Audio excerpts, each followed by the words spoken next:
written about you, Ricky, and we're interested in hearing about what you have in store. So with that, I introduce you to Ricky Gill.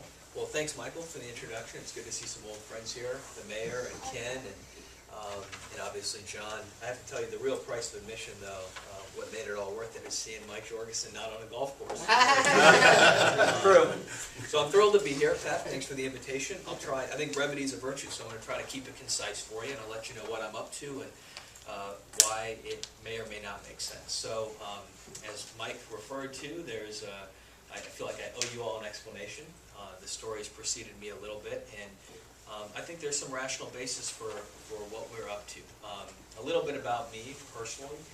Lodi is where I call home. This is ground zero for me. I'm born and raised here, and I think that one aspect of our identity does tie into what we're up to, which is there's a vacuum for some indigenous leadership at the congressional level. I think it's a kind of a statement of democracy now in California in the Central Valley. We don't have a state or federal legislator who lives in San Joaquin County. And, Bill Berryhill and Tom are good friends of ours. And there's some representation on the outside that I think has done a commendable job. But there still is a little bit of a vacuum here. There's a void that needs to be filled. And when we are feeling the pinch on so many different fronts, whether it's education, foreclosures, economic revitalization, and renewal, there's a real imperative for some authenticity and some leadership that is pounding the pavement we are. My background is that I'm a first-generation American, so my folks had a real itinerant road to this country.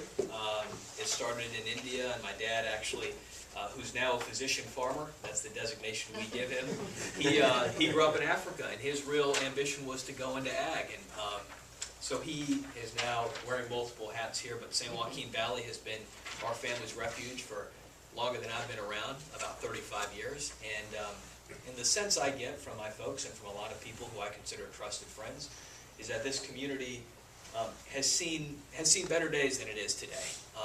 And there was a notion that people could transcend industries and the dream was alive and well 15, 10, 20 years ago.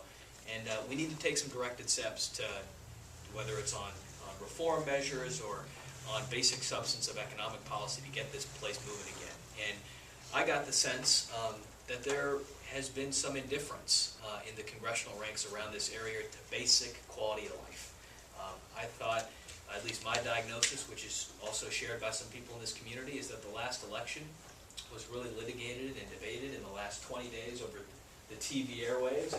The Valley didn't have its voice. We were sort of deprived of our seat at the table, and people wanted an authentic, long-running discussion about what San Joaquin County is going to look like.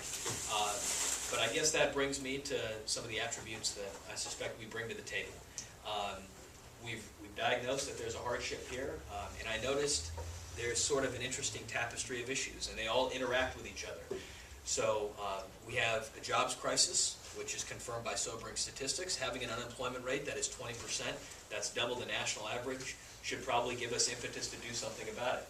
We have an education challenge. I don't call it a problem. I think that's a negative spin. We've got a challenge, and it's not insurmountable, but we've got to attract high-quality charter schools through philanthropic measures. We've got to introduce accountability, and we've got to step up to the plate on a whole host of education issues to make this place a fertile ground, not just for the next generation, but for jobs to relocate. A lot of these Silicon Valley companies, I notice, have some trepidation moving here because there's some reservations about the education system. So these problems go hand in hand.